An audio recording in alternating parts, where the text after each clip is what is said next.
जुल्करनैन आप तो बहुत जो है वो उनका मामला क्यों एफबीआर को ज़्यादा वो कर रहे हैं। इमरान वसीम साहब वो करेंगे अब तो ये लाइलाज है, पैनाडोल नहीं इलाज। लेकिन एक चीज़ जो उन्होंने जिक्र किया, जुल्करनैन ने भी, आप वो बात कर रहे थे, जस्टिस मंसूर अली शाह साहब ने कहा तो उन्होंने कहा, फिर वो वजाहत आई तो तब भी साथी जजेस ने, तो फिर जो सर्जरी है या पैनाडोल है, दोनों सूरतें वो साथी जजेस तो वही दोस्त हैं, वो साथ काम है, वो तो कर सकते हैं ये सारी चीज़ें। चलें सितंबर तक जब तक उनकी मुद्दत मुलाजमत है और तब तक तो ये चीज़ें किसी न किसी तरह से तो इलाज करने वाले भी तो साथ ही हैं, जो उन्होंने आज यहाँ तक किया इससे आगे भी ले जा सकते हैं। देखें अपना मुदस्सिर, मैं अपने कुलीग के साथ थोड़ा सा इख्तलाफ कह लें या उनकी बात के साथ पार्शली एग्री करूंगा। ये बात तो जुल्करनैन की बिल्कुल दुरुस्त है कि जो इख्तलाफात हैं वो वाकई इस नहज पे जा चुके हैं कि जहां हम कह सकते हैं कि कैंसर है और कैंसर का इलाज जो है वो आप पैनाडोल से कर नहीं सकते। लेकिन इसमें अगर ये कहा जाए कि तमाम जिम्मेदारी जस्टिस काजी फाइसा पे आती है कि वो इन तमाम मामलात को बेहतर करें, तो ऐसा नहीं है। तमाम जिम्मेदारी जस्टिस काजी फाइसा पे नहीं आएगी, जो इदारे के सरबराह हैं उनके कंधों के ऊपर भारी जिम्मेदारी है। प्राइमरी जो एक्शन लेना है, जो पहला स्टेप लेना है, वो उन्होंने खुद लेना है। अब जज साहबान में इख्तलाफात किस बात के ऊपर है, ये बात असल तो है ना कि इख्तलाफात शुरू कहाँ से होते हैं। एक तो जो खुद अपने जुल्करनैन ने जिक्र किया कि वो एक जो रेफरेंस आया था जस्टिस काजी फाइसा के खिलाफ और उसमें फिर वो मामला के भेजा गया एफबीआर को और फिर जस्टिस काजी फाइसा की अहलिया को चक्कर लगवाया गया एफबीआर के ऑफिस के। एक तो वो मामला, लेकिन मेरे ख्याल से वो भी सेटल हो जाएगा। असल जो ज्यादा इख्तलाफात हमने देखे हैं वो ये हैं कि आर्टिकल 184(3) का जो अख्तियार है, अब आप देखें ना कि ये आर्टिकल 184(3) के अख्तियार को रेगुलेट कैसे करना है, इस पे हुकूमत ने भी कानून साजी कर दी है। हुकूमत ने किस बात का फायदा उठाया है? हुकूमत ने जजेस के इख्तलाफात का फायदा उठाया है। अगर जजेस के माबैन ये इख्तलाफात ना होता, इत्तफाक होता, इत्तेहाद होता, यूनिटी होती, तो हुकूमत को ये कानून साजी करने की जरूरत ना पड़ती। अब आप देखें कई साल गुजर चुके हैं, गालिबन 2-2.5 साल हो चुके हैं, अभी तक सुप्रीम कोर्ट में फुल कोर्ट इजलास नहीं हुआ और सुप्रीम कोर्ट के जज साहबान की ओपिनियंस मौजूद हैं, फैसले मौजूद हैं, अपने अपने नोट मौजूद हैं कि आप आर्टिकल 184(3) के अख्तियार को रेगुलेट करें, इस हवाले से फुल कोर्ट मीटिंग बुलाएं, उसमें तमाम चीज़ें तय कर लें।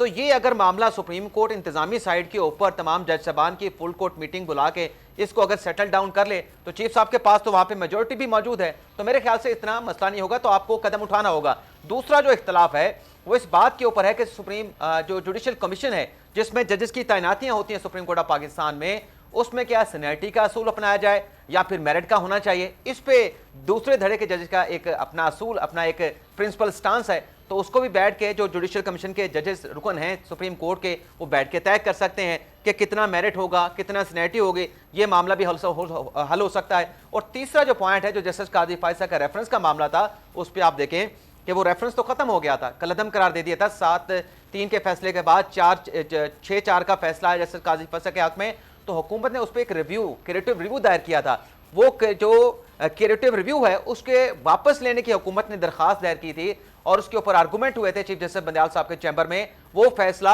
1 माह से ज्यादा हो चुका महफूज है, तो अच्छा जेस्चर देने के लिए इख्तलाफात खत्म कर रहे हैं, क्योंकि अब उसमें कोई जान नहीं है। जिसने रिव्यू दायर किया है वो रिव्यू अगर वापस लेना चाहता है तो आप 3 सत्रों का 2 सत्रों का फैसला लेके वो रिव्यू वापस दे दें, तो इससे जस्टिस काजी फाइसा साहब को जस्टिस जाएगा कि जज साहब जो है, बंदयाल साहब जो हैं, चीज़ों को अब बेहतर करना चाहते हैं, बेहतरी की जानिब गामजन होना चाहते हैं। लेकिन ये तमाम चीज़ें अगर सबसे जो हाईएस्ट पोस्ट है, जो ओहदा है, वहां से आएंगी, तो मेरे ख्याल से फिर चीज़ें बेहतरी की तरफ जा सकती हैं। लेकिन बज़ाहिर ऐसा नजर नहीं आ रहा। यूं है कि अब कहते हैं जी चीफ जस्टिस ऑफ पाकिस्तान को कोशिश करनी चाहिए। चीफ जस्टिस ऑफ पाकिस्तान ने सबसे पहले तो अपने कुछ अर्से पहले घर में डिनर दिया तमाम जजेस को।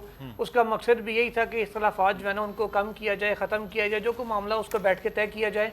लेकिन काजी फाइसा साहब उस डिनर में शरीक नहीं हुए, बाकी तमाम जजेस आ गए थे।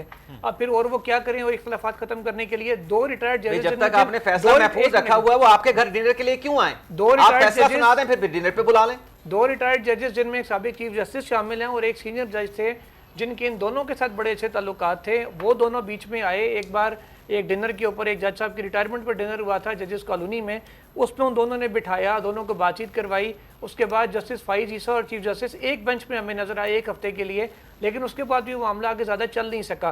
तो ये वो मामला हैं कि सिर्फ एक साइड से तो नहीं होगा, दोनों साइडों से आना पड़ेगा। और जो सीनियरिटी की बात की गई है जो जुडिशल कमीशन और जजेस अपॉइंटमेंट में, इस वक्त जो 2 सीटें खाली हैं उस पर जस्टिस फाइज ईसा ने खत लिखकर नामजदगियाँ की थी।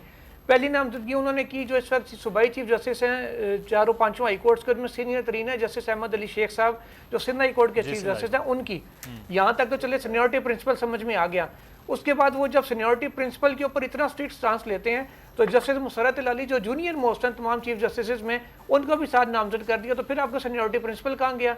या तो पसंद नापसंद के ऊपर आएंगे या फिर आपके जो मैं कह रहा हूँ वही ठीक है, इन जिद्दों के ऊपर आएंगे फिर तो काम नहीं होगा।